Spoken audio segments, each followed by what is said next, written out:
you conquer people with debt. We talked about that book by John Perkins, Diary of an Economic Hitman, or The Confessions of an Economic Hitman. He actually did that for the State Department, CIA of our government. He went to foreign countries, got them so indebted that they had to toe the line in order to get the IMF loans to bail them out of the debts that they got into for infrastructure building. Debt is an instrument of conquest. The other thing, if you recall, we talked about the parable of the unjust steward. And the unjust steward, if you recall, he had a debt that he couldn't pay, 10,000 talents of gold. It was an impossible debt to pay. He was forgiven. Then he went out. He strangles his own servant for a debt of 100 denarii. Not recognizing that when the overall master had forgiven his debt, that he had forgiven all the debts under him as well.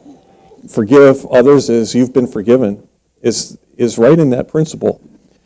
But when the unjust steward starts to strangle the guy for the 100 denarii, what he's saying is, that money's now mine. I'm going to collect that money for myself, when instead he should have been collecting that money for his master. So the lesson, the takeaway there was, be careful about getting indebted to a non-covenant member, a person who's a pagan, because the guy on the bottom of that, the guy who owed the 100 denarii, he's now indebted to an unjust, a pagan. He's indebted to the unjust steward. And so it's the same for us. We should be very careful about the debts that we take on. Yes? So when I bought my house from my dad. Yes. An unjust steward? I went and we two ways we could go. I could pay him off. Yes. And be in debt to him, basically. Yes. Or I could get a loan from a bank. From a bank. And so I opted to get a loan from a bank because I didn't want to be in debt to a family member. Mm-hmm. I didn't want that to enter into your relationship. And that's a judgment. So, but you say that I made the wrong choice because the bank is not necessarily a Christian institution. The bank is not a Christian institution. That's fact. Would I say it was wrong? Depends upon the dynamics I think you have with your father and your family, because it's not just your father; it's all of your brothers and sisters looking in on that relationship. Oh, Dad loaned money to Conrad. Conrad's taking advantage of Dad. There are a lot of dynamics there. I understand why you might not want to borrow from a family member, but I think overall you would have been better off with the family member. You are allowing your father to collect the interest instead of a godless bank, and you have somebody that you can rely on because you know his worldview. You understand his motivations in the background. So yes. Isn't that one of the purposes? One of the purposes of borrowing from a family member that you don't pay interest? Okay. We'll get back to it. I was going to get back to this later. We had talked last week about usury. Not last week, 2 weeks ago. I made the point that usury is interest charged on a loan to a brother in need. Usury is only truly it's only called that when it's lent out at interest to the needy. Now, Conrad brought up the point that in both Matthew and Luke, in the King James Version, interest, Christ said you could have returned, in that parable, you could have, where the parable of talents, you could have at least put the money out at interest and returned the interest. And in the King James Version, that's called usury. But that's the Greek word that was translated in the King James as usury. Now, in the Septuagint, it's the same word. But all of the uses in the Old Testament of usury were about charging interest to the needy brethren. So usury was a way of taking advantage of your brothers in need And so that's why it was condemned. It's not that commercial interest is evil by itself. Yours was up first.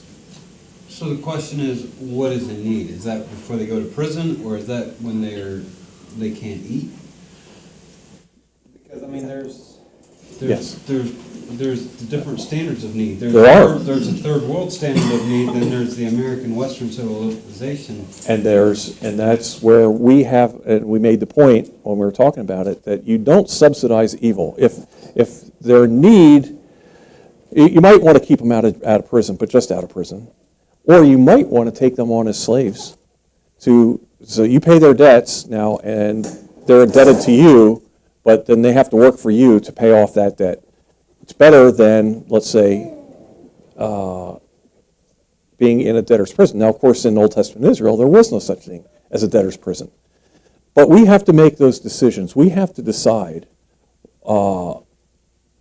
is this person destitute because she's a widow and has a couple kids and no means of support? Or is this person destitute because of really, really bad decisions and bad lifestyle? We need to decide. The needy poor is something that we have to be discerning about. And it's one of the things, the New Testament is very, it's very loving. It's less precise than the Old Testament when it comes to rules and regulations because the standards are higher. It means that we have to evaluate every situation we run into in terms of the gospel, in terms of the rules that we have in the Bible. Our standards are so much higher, and so this is why we get into this discussion about legalism and rules and lists. We have to be careful about that and say, okay, well, this is wrong and this is right, and I don't have to think about it anymore. No, we always have to think about it. We have to, every situation we have to try to think about. It's not easy. And it's one of the things that Joel says from the pulpit all the time. We are held to higher standards under the New Testament. Our laws are much tougher than what they really were in the Old Testament. They seem harsher under the Old Testament because they're so delineated. But those rules still apply, and we have the added burden, if you want to call it that, of having the Spirit in us to say, okay, we have to evaluate, we have to think about it. Dan, you are... I've seen modern definitions of Usury, and the modern definition just said charging an obscene amount of interest for a particular loan. Yeah, we'll see that at the very end And here. there's no number given, so it's a kind of arbitrary standard. It's a state-defined standard, or Yes. civilly or socially defined standard of what's too much in terms of commercial interest. Yeah. Yeah, I think at Nehemiah 5, they run into that exact problem between Israelites. They came back to the land, and Nehemiah 5:5 says, well, verse 1 goes, "Great outcry of the people and their wives against the Jewish brethren, for there were those who said, 'We, our sons and our daughters are many, therefore let us get grain that we may eat and live.' There were also some who said, 'We have mortgaged our lands and vineyards and houses that we might buy grain because of the famine.'" And so I think there's some actual statements there about why they had gone into debt. And Nehemiah, of course, cracks the whip on them for charging usury for that. So I think we actually have some real specifics in Nehemiah 5 about what constitutes a need. They couldn't eat. It was famine. There were circumstances that were requiring, that were putting people into destitution. It was a situation where usury shouldn't have been charged. Yeah, and it was a win for the people with the money because they lend them the money, and if they pay it back, you get the money back. And if they don't, then you get them as slaves. And Nehemiah really cracked the whip on them for doing that to their brethren. Yeah. So there was a point in time when, especially through the Catholic Church, at the Third Lateran Council, I think it was, defined interest as usury, any commercial interest. Calvin kind of put the stake in the heart of that during the Protestant Reformation. We will talk about Calvin's views on interest, but he thought that commercial interest was an okay thing. That is, and we'll see his principles at the end of the slides here. But But usury, yes, it was considered as bad, and there's a lot of carryover, because what happened is that the terms usury are still used in the King James Version, which a lot of people still use, and that the connotation of usury being an extraordinary amount of interest or wrong is the problem. And so that just carries through. Plus, we have the whole Muslim thing. Sharia law doesn't allow interest, right? So, oh yeah, there are banks now being set up just for Muslims, for lending and for their banking, Sharia banks, especially in Europe.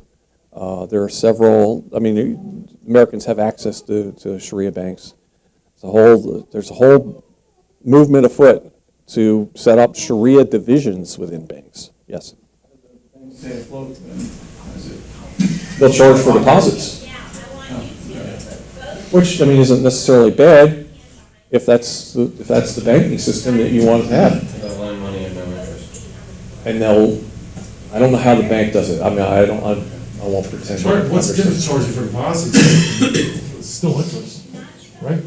You're storing their money. It's a fee for, it's not interest. One-time fee, or every time you It's- deposit something? Or ongoing, to keep your money. Or is it I different depending on how much you put in?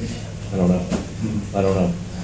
Go I was ahead. just gonna say, if they can set up a bank, why can't we set up a bank with gold and silver as a standard? Or how would we, Very close.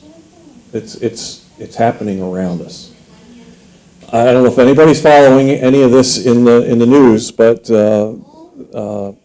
the Chinese and the Russians are setting up an exchange for purchasing of oil in Chinese currency, convertible to gold.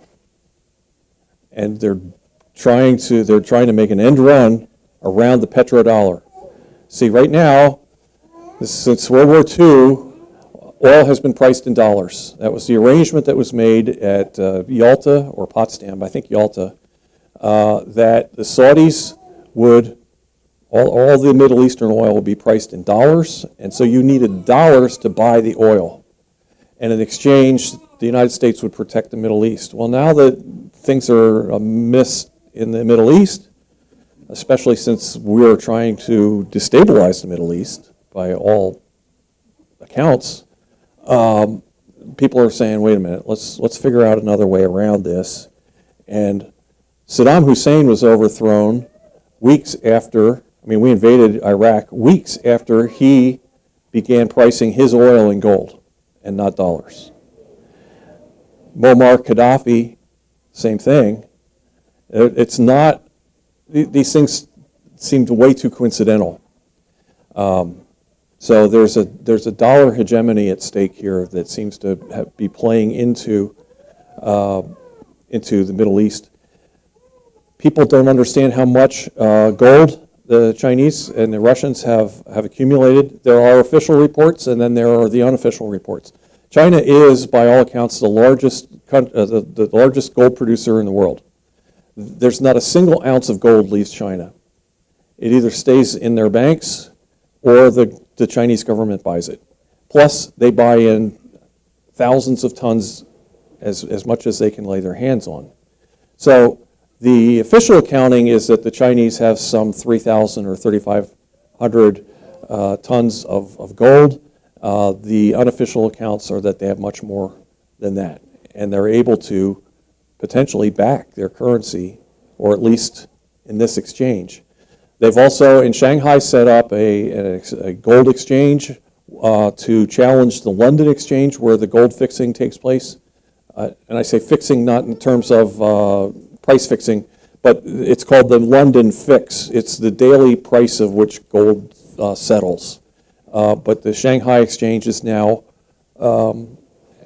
pricing a gold contract, and probably more accurately than London, because London is all paper exchanges, whereas the Shanghai, which takes in the London or the Hong Kong exchange, that's a lot of physical that actually changes hands.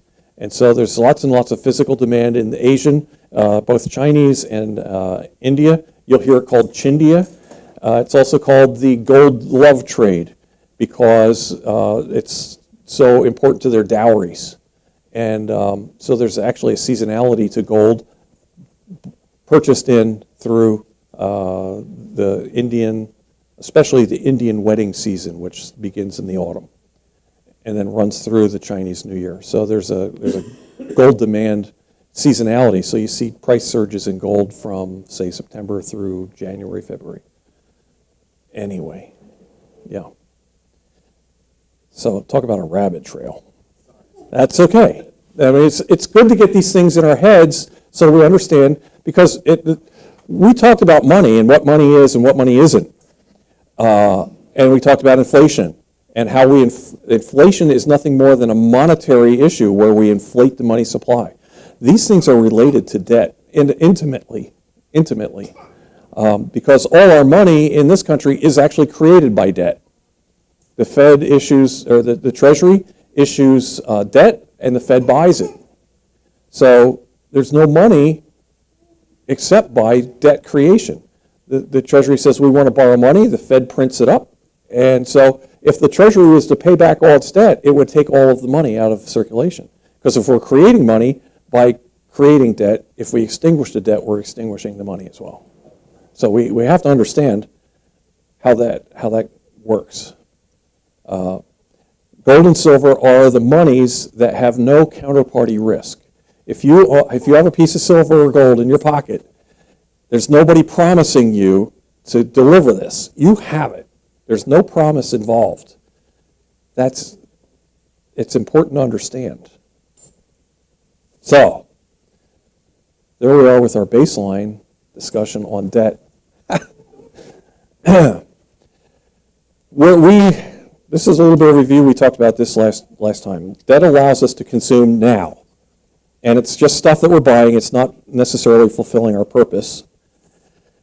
There's also a profit potential for being in debt. We've talked about this. During the lifetime of everybody here, there's been a steady increase in inflation. For us older guys, we remember when it wasn't so steady, when it was running at 10%, 14% a year in the late 70s. The official price index of the St. Louis Federal Reserve says that prices today are more than double what they were just in '89 and about 8 times as high as they were in 1960. Very interesting. Now, here's profit. Here's how the profit works out for debt and inflation.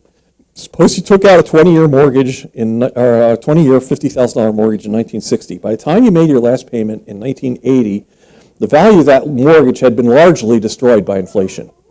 You know, payments, it's a set payment every month. It got easier and easier and easier as you got price increases in your paycheck because of inflation. They had to pay you more so you could eat. But guess what? The mortgage price stayed the same. So that's a great example of how, as a debtor, you make out really well in inflation. So if you're in debt, inflation's a good thing for you. In 1960, most people didn't understand that. I used the example of when we were moving my grandmother, we took out a picture out of a frame, and it was from 1933, which was right in the midst of the Depression when there was tremendous deflation. And the Federal Reserve was doing everything it could to inflate the money supply. And the article was about, is inflation a good thing? Nobody understood it. They didn't get it. And because they had a history, I mean, they're working on 100-some years of gold standard. They understood what money was. They didn't understand what the Federal Reserve was about to do, and so they're trying to get their arms around inflation.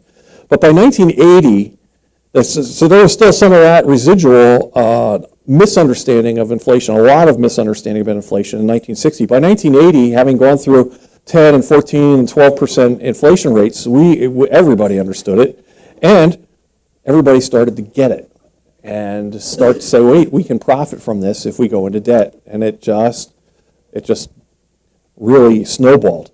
It's very tempting because even today there's a good argument for getting into calculated amounts of debt. Ryan, you alluded to that when we were talking about money and inflation. And when Jeremiah had asked, how do I protect myself from the coming inflation? He said, well, maybe you buy stuff now. And, because inflation's going to go up, it'd make the prices go up, but the goods are going to stay the same. And if you're in a calculated amount of debt, maybe you can profit from that. I read an advisor who says, don't think about what's prudent and what's financially sound in your investing. Think about how the government is going to react to crises, various crises, any crisis. In 1987, the stock market crashed 20% in a day.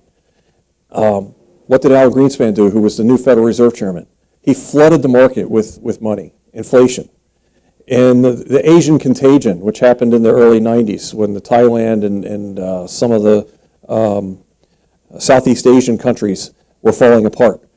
It created a crisis because their debts weren't going to be repaid. And so the market's very nervous and the market's faltering. What did Al Greenspan do? He inflated. 2001 with the tech bubble, inflation. It just on and on and on. Every time there's a crisis, the Fed just comes out with money. 2007 to 9, the financial crisis, created more inflation, or more, they created more money than we've ever seen. The Federal Reserve balance sheet for buying money to just stuff into the banks, it just went parabolic. It's still going straight up. Now they're talking about maybe stopping it. But and anyway, this guy that I read, he talks about, think about how the government's going to respond. The response is always print more money. So make your plans for crisis based on what the government's going to do, not what makes economic sense. Anyway, if you were to buy a property right now, it doesn't necessarily sound like a great investment. Interest rates are going to go up, taxes are going to go up, but price of the property, it might go down because interest rates go up, but that's only initially. Over time, with inflation, it might make sense to buy the property. It might be prudent to do that.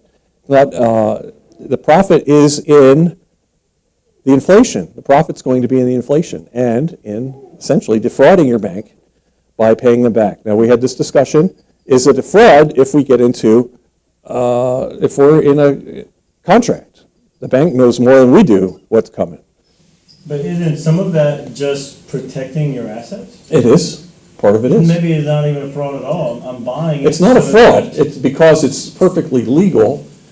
Right, but sometimes you may not be doing it as much as per profit as just to protect yourself from what you have being dwindled away.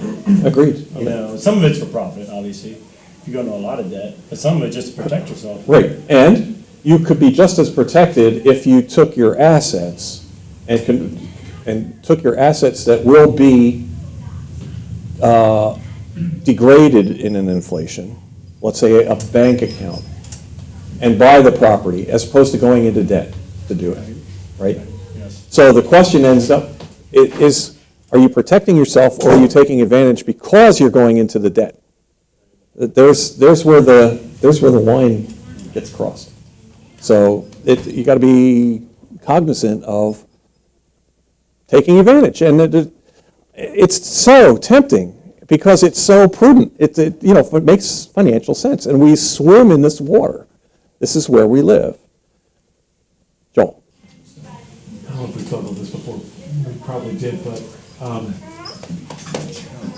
the attack on the family business of a godly family with inflation is, to me, is just unbelievable. I mean, I just don't wonder if this is the motivation, because a godly family can build up so much wealth in a couple, 3 generations of godly living. It can be tremendous economically. Right. We'll talk about that a little bit when we talk about inheritance. Okay. Because that's how they attack the family business, is through the inheritance. Yeah. Okay, I'll wait. Yeah.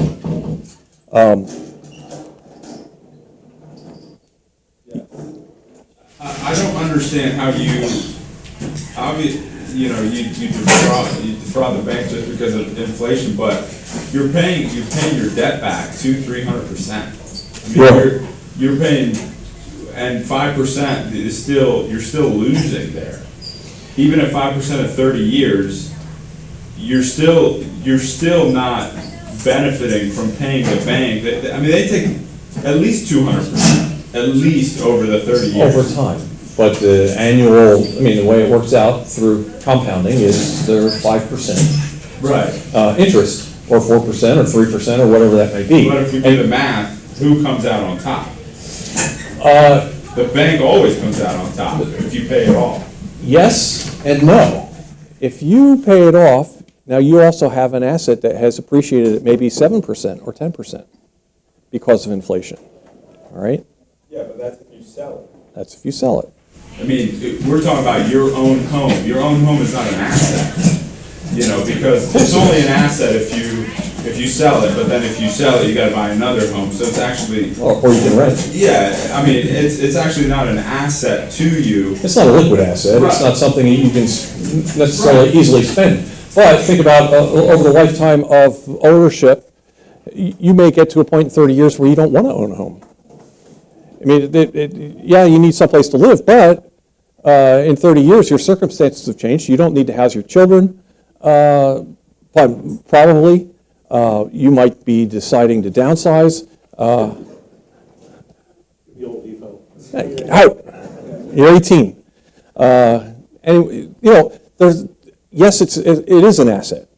And I'm not saying this in the technical legal sense of defrauding.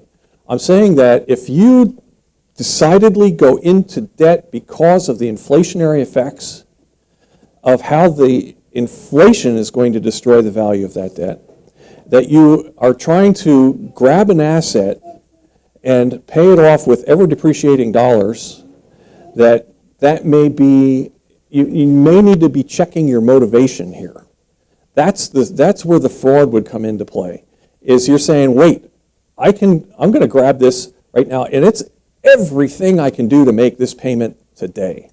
But I know that next year it's going to be easier, and the year after that it's going to be easier, and the year after that it's going to be even easier because the inflation's coming, that you are on the edge of, at the very least, working at defrauding the bank.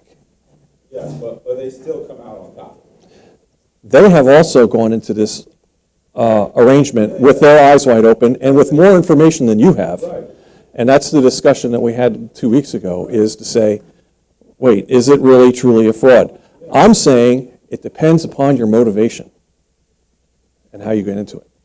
The banks always come out on top. I'm thinking about the federal savings and loan problem that happened during all this inflation, during the late 70s, early 80s. Reagan got involved in that, I think, on the way wrong side of that situation. Bailing them out. Bail them out, yeah, and then never really did bail them out, because the federal savings and loans, the business were, or the non-bank lending institutions got wiped out during that period, if I remember correctly. Getting back to Shaq's point, the banks always come out on top. Right, yeah, the banks did Not the savings and Well, the loans, savings and loans did not. did not. They were destroyed. They were destroyed because they were not prudent. They did not recognize the train that was coming down the line. And they didn't recognize that the government had an interest in seeing only banks in charge of money, right? That's getting back to the slide a couple slides ago. Invest for how the government's going to respond to the crisis, not what's necessarily making sense. Yes, right. How's the bank going to, I don't think I was asking about morality here. yeah. I was talking about, you know, it's not like, oh my goodness, this is such a great investment opportunity. You know what I mean? Yeah. So some people go, this sounds like a great investment, a 30-year investment opportunity. You know what I mean? When it's like, nah, Look, I'm as guilty, I'm guilty of this, right? I'm 63 years old. 3 years ago, 60, right before I was diagnosed with any of the cancers, right? I got a 30-year mortgage. I was 59 years old to buy the house that we're in. Now, our plan was to pay this thing down in a very, very short period of time. But I took a 30-year mortgage. And the reason I took it was at 3.5% that we got, the payments, we could make these payments, stand on our head out of Social Security if we got to that point. Where's the prudence of a bank to lend a 59-year-old money for 30 years. That's insanity. That's crazy. I'm going to be 89, right? When I pay this thing off? That's nuts. Yeah, 89. Yeah, thank you. But I took advantage of it to get that low payment to say, okay, I'll have a place to live. I can pay this as just like rent. But I took advantage of it. I did, Now, we are trying to work our way out of it by the 7 years. Yes? I think it's more accurate to say that a house can be an asset. It can be an asset. But if you're buying a house to live in it and you don't want to make money off it, then it's not an asset. You know what I mean? Because you say You have equity in it, it's an asset to you. Yeah. You die, If you want it to be. No, it's money that is yours. If you die and it's sold, that goes to your inheritance, that is your asset. That's your asset, yeah. If there's any value there, if it's worth less than the value, you have too much debt on it, Yeah, but it's it not could be an asset upside to you. down. It might be an Yeah, asset to to your your kids. children. No, it's still It's yours. It's yours. You can put it to whoever you You want, could- you but could- it's your asset to decide what you want to do with it. Because you could sell I it. guess I'm saying it's not a. It's not liquid. It's not liquid, but it's asset. It's an asset. An asset in a sense. Yes. Yeah, but see, I always talk to people about that. Even like a billionaire like Bill Gates or whatever, they put his net worth at this much. Jeff Bezos was richer than Bill Gates for a couple minutes. You know what I mean? And you go, his net worth, look how many assets he has. He actually doesn't, he actually is not worth what Forbes magazine says he's worth. Because once he sells, let's say Mark Cuban sells his Dallas Mavericks that are worth $3 billion, that's what somebody says this is worth. It's what people say something is worth. Yes. And so an asset can't be something that I pay, interest at every year. You lose money on your home every year. You have to fix it, you have to do this, you have to do this. It's actually a liability to you. An asset creates, it's actually creating income. That's an asset rather than, like a car. Is a car an You're just asset? making different, Absolutely, it's a you're talking about, you're making distinctions between assets. Right, like that's not a liquid asset. It's not an income producer. Yeah, but that doesn't mean it's not an asset. I kind of agree with Shaq on this a little bit because As much as it bothers you. I disagree. As much as I don't want to. But I can't help but I think in reality, since we pay property taxes and such, essentially the federal government, I don't think it can be argued that the federal government owns absolutely every square inch of land in this country, and we pay rent. If you do not pay your rent, you're evicted. If you do not pay your property taxes, the land doesn't get taken from you, you get taken from the land. You are evicted. How is it an asset if you're constantly paying rent on it, however small it might be? Okay.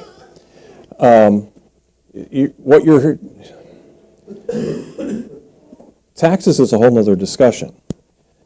The question ends up being, now I'm going to put on my accountant's cap, right? Actually, my green eye shade. There are assets, there are liabilities, and the difference between your assets and your liabilities is your net worth, all right? And that's the way accounting works. And so, if you can sell your property for more than you owe on it, you have an equity in it, right? That's the way that works. So if you did that, I'm not saying that you will do it, but you can do it. That makes it an asset. If there's equity in it, it's an asset. If there's more debt on it and you're underwater, then it's a liability, and you could technically be bankrupt. All right. That doesn't mean that you're not making payments on it every month, but it's assets, liabilities, and you have to and your guys are also saying it's not paying me anything. This doesn't pay me anything. Is that an asset? Yes. Yes, it is. Yeah, because it's not a liability. And You don't have to pay. there's If no you put maintenance that on it. money in the bank, that's not an asset anymore. I might take a shot at this. Put that There's a dollar in the difference. bank. Put Dave's- that dollar in the bank, it became a liability to you because you're paying to save that dollar is not producing anything. You're actually losing money every month on it. I'm in on both sides here, because I can see both sides of the spectrum. You buy a property, I don't care what its inflated value is, you buy a property for $10. And you make monthly payments and you do all this stuff. You go and sell it for $20. We often say, well, now we have made a profit. What we don't look at is the taxes. Yeah. We don't look at the cost of the new roof, The maintenance. the new hot water heater. Right. Seth and I were actually talking about this, I think it was last week, or maybe it was this week, that 100 years ago, 120 years ago, it was probably just and right. But I'm still not with you in saying that you shouldn't do it, because I can tell you this, I didn't say you should not No, do yeah, it. I think you shouldn't. I think just, can I have something to consider? Go ahead, Take a Conrad. crack at this because we're having a terminology problem. Yes, I think so. Here. Yeah. From an accounting standpoint, anything that you own is an asset, whether or not it's to your advantage to own it. So when we say asset in common speech, we mean something that it's a good thing for us. A benefit. A benefit, right? But if your property, if you have a storm, your property might not be a benefit to you at the moment. If you have all kinds of damage you got to fix, you don't have insurance. Yeah, But it's still an asset from an accounting standpoint. right. So we're still going to call it an asset, but it's just not one that you want. at the Right. moment. Right, it sounds like there's just different kinds of assets, and we're just talking about different kinds of There, assets. there That's what are, it sounds like. yeah. Okay, let's put it this, should I go into debt to buy gold? Not a house, all right? Does that change the nature of our discussion? Okay. Then that's what I'm talking about. But that's very important, because if I have to pay the government to own gold, then I have to rethink everything. Okay. Because once I have to pay the government for something I own, I gotta think a little bit about Okay. that. But if Can gold you I s- can just own, then no. Can you spend the gold? Yeah, Can you spend the gold? I can get money for it. Ah, but now you owe the government because you're going to be taxed on that. As a matter of fact, gold bullion, silver bullion is taxed at a higher rate than your house would be on the increase. Yeah, well then, So, we're screwed either way. yes, we are. That's the bottom line. It is, it's the truth. I haven't been here for the past two, so Yeah, that's I all haven't had a chance to watch them on YouTube. There are popular scholars in history, and there are some that are alive today that would say being in debt, doesn't matter what kind of debt, is a sin. Where do you fall on that? And maybe you covered it. I was going to cover it at the end, but we're not going to get to it. Okay. No, I don't Then think I it's a will wait sin. till the end. The Bible does not say that debt is a sin. Bottom line. Timing, motivation, those kinds of things can get us into sinful areas. That's where we're headed. Okay? Because I use that from a business standpoint to make money. We do. Inflation. We You do. know, your price of the product goes up, you can pay your debt off faster, your debt doesn't change. Yeah. But the price of the product does. Right. Are you taking advantage of the inflation? Are you going in debt to take advantage of the inflation? That's where the motivation starts to come in. That's my point about taking advantage of the inflation, which is not our doing, but somebody else is doing. But still, it's taking advantage of that inflation to profit from the debt, through the debt, may be a real problem. Might be. Right?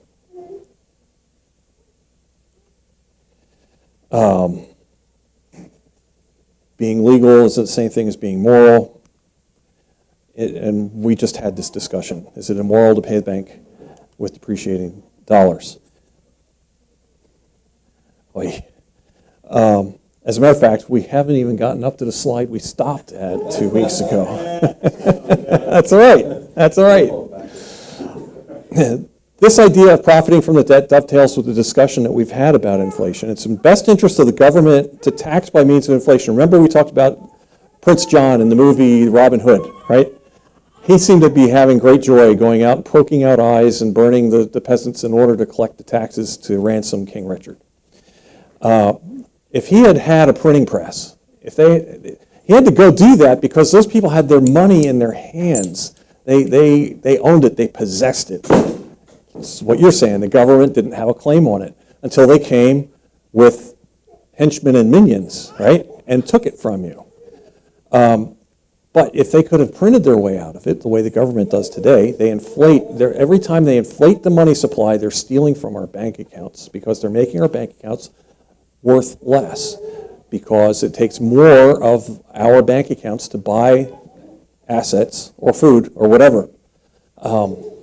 So inflation, makes it easier for the government to do what it wants to do. And we go along with that because we get to use the inflation in our businesses, in our home buying, and it's a good thing for all of us. When we have a debt mentality, it's a good thing for us. When we don't have a debt mentality, then it's a bad thing. It's a future orientation. It's thinking about our futures and trying to be debt-free. Remember, the lender will be the head and the borrower will be the tail. Debt is an instrument of conquest.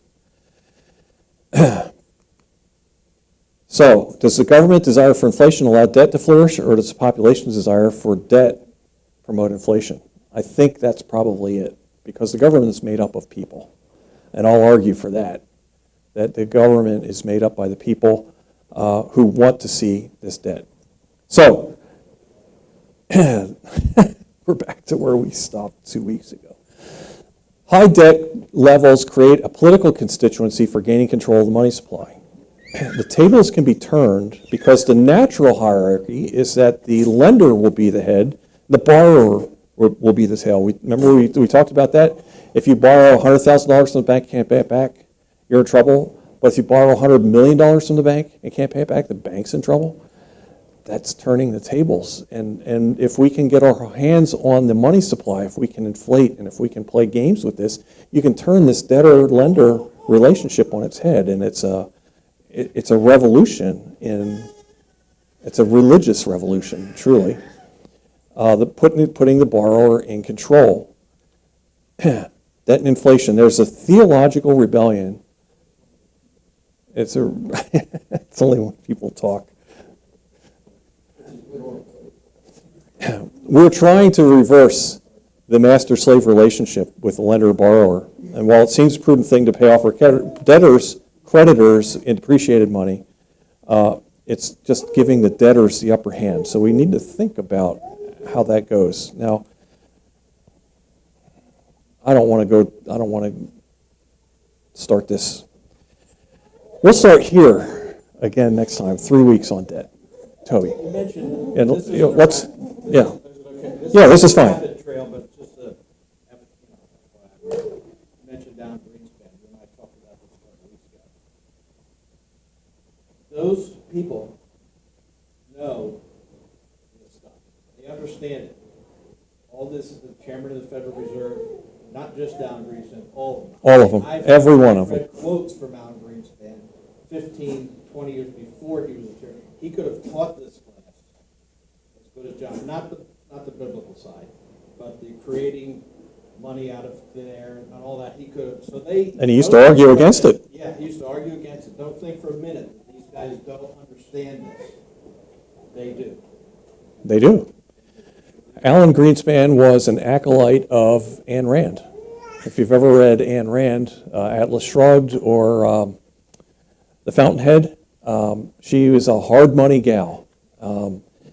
Now, she was also a whack job when it came to other, she was totally atheistic, but she understood money and she understood hard money, and the point of both the Fountainhead and Atlas Shrugged was about that, and about how that perverted the government totally with their playing with the money, and how it perverted the society totally.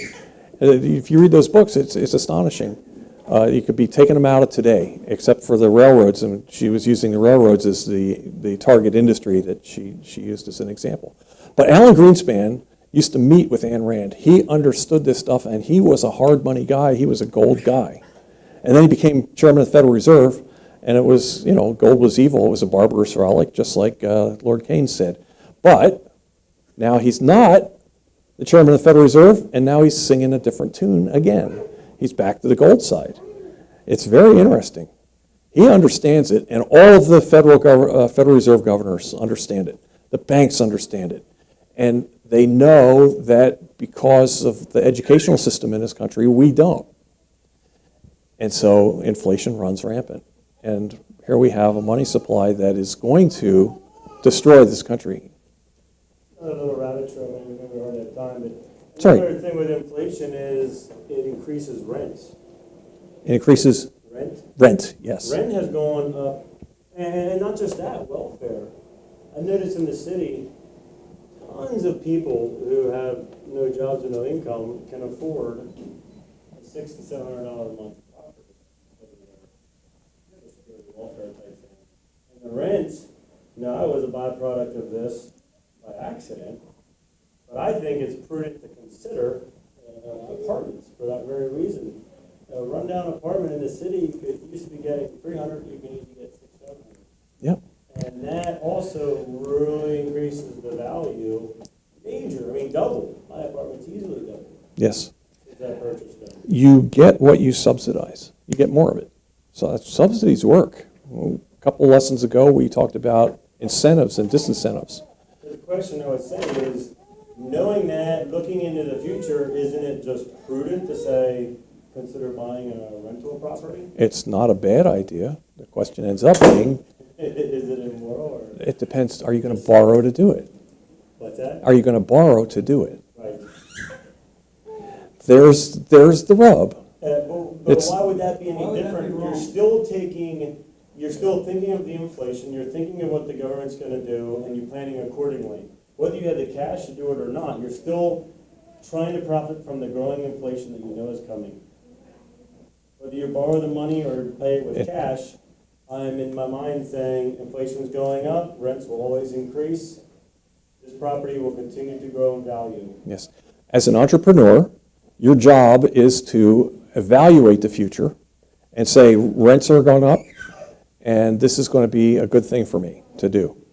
But if you as you take on debt, you are presuming on the future, and you are presuming that your analysis is going to be correct and that rents are always going to increase and the value of the real estate is always going to increase and that you aren't going to get caught in a downdraft, or that you have a future, that you will be around to profit from all that, and that you will be around to resolve all of the issues and get the debt paid back. So now we're starting to get into the period of time issue that is it 7 years? Is it 30 years? What do you want to borrow for? And so you might be wrong. You might be wrong. And if you're in debt, now what?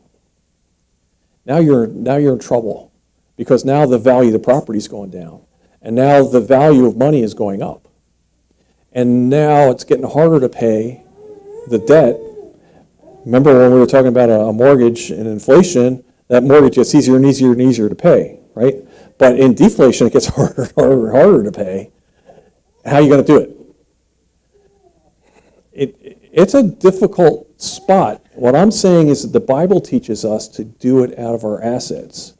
Joel alluded to this and say, in a family, it used to be that a family could put a big business together, and over generations, even 2 generations, you could accumulate a lot of capital if you're prudent and if you're a good entrepreneur. And then you can buy this stuff cash, and you do it out of cash. There's I think it's Rainbow and Flanagan, the furniture store. They own the properties that they have their stores in, and they build it out of cash. They don't have, they have a zero debt policy. But they didn't start that way, you know? But they got there, and now they're not going back. They do their building and their expansions out of cash. And that allows them to weather the storms. So in a big economic crisis, you'll see their competitors going out of business because they can't pay their debts. They've borrowed all the furniture they have in the showroom, and they've borrowed money to put it, load it up. Now they can't pay it. Liquidation. You assume you're not going to lose your job. You assume you're not going to. You're going to stay healthy. Assumptions, there. Right. Just like I was talking to a guy too. I was telling him, instead of buying a property, what if we wait? Because a market crash for most of people is. That's right. Armageddon, but with the guy who has cash is king. Man, that's heaven. Cash is king. Man, he is king. That's right. Because now a $100,000 home he can buy for 30, 40, and so there's always assumptions, and they're always you can never Yeah, there are assumptions, and every businessman takes a risk. You do. It's the nature of it. That's what entrepreneur. Right, that's a calculated risk. Of course it is. Nothing wrong with that. There's nothing wrong with taking a risk and overcoming it. Jeremiah's doing it. and taking advantage David's doing it. of a government that's trying to screw you over. And That's Right. that's what they're trying to do. of course, and look, I don't mind taking advantage of a government. I don't mind taking advantage of a bank. All I'm talking about is let's explore this in terms of what does the Bible say about debt and what's our responsibilities about handling our money and what's God going to bless. There's things that are wise in our own eyes that may not be in the Bible and best for us. That we may come out of this class and do exactly what we're all doing. And that's decisions that we have to make. But my point is to try to say, okay, let's explore these ideas about what does the Bible say about debt. Just because the situation we're in now lends itself to debt doesn't mean we'll always be in that situation, doesn't mean that it should be this way. That's where I'm headed with this. Consider what debt does to us, for us, and against us. One more moral question, which is credit cards. And I've talked to a buddy of mine too about that, which is credit cards are all unsecured loans. They are. So you actually legally don't have to pay them back. If you build up your credit score high enough, they'll give you a good $50,000. You spend the $50,000, exchange it to cash. Yes. Then never pay the credit card company back. Yes. What's the morality there? It's an unsecured loan. They know that Right. if I give you a loan, legally I can never they can never do anything to get that money out of you if you don't willfully pay it. He was telling us about his friend who did just that. Yeah. His schooling bill. Well, the school, instead of getting student loans, which you can never discharge Right. except by payment, Right. you can't declare bankruptcy and lose those. He financed his college education on credit cards and then declared bankruptcy with that intention. He brags about it. Yeah. Extended family, and we won't go It into wouldn't it. be any, obviously that's immoral. Yeah. Yeah, exactly. Now, credit cards by themselves, even for Shaq. If it's immoral for me, it's pretty bad. Yep. Credit cards by themselves are a tremendous convenience. Try to rent a car without a credit card, for instance. If you pay your credit cards off every month. But, now you're talking about the day-to-day. You are extending a loan to Steve every day until Friday, right? He owes you at the end of the day. Now, does he owe you at lunch? Does he owe you 10 minutes? Where's the practicality come into play? As employees, we all extend our employers a loan till the end of the week, or the end of 2 weeks, or the end of the month, depending how we get paid. That's an agreement that we're making, but the Bible says that the worker's worthy of his wages, and that you shouldn't let the worker go home without his pay. As a practical matter, that's difficult to run a payroll every day. Wow. It's the same thing with a credit card. Do you want to carry the cash around in your pocket, or do you want to use a credit card and pay it off at the end of the month? It's not prudent to run up credit card charges that you have to pay interest on at 18%. But it's very convenient to use, and if you use it properly and judiciously, then what's wrong with a credit card? I don't have a problem. Isn't there a presumption, though, that you'll be in the same financial position? There is, of course, absolutely, and Isn't that kind of presuming the future? it does. It does. Making plans about buying- This gets back to that. Yeah, this gets back to the point that we're going to talk about: is how long? How long do you to be in debt? 7 years, 30 years, a month, 2 days, a week? We'll talk about that. Yeah. Can't wait. Eventually, I'm can't serious. wait. I'm looking forward to it. Maybe next week. I think we'll get there next week. All right, we're dismissed. I'm sorry, we went over anyway.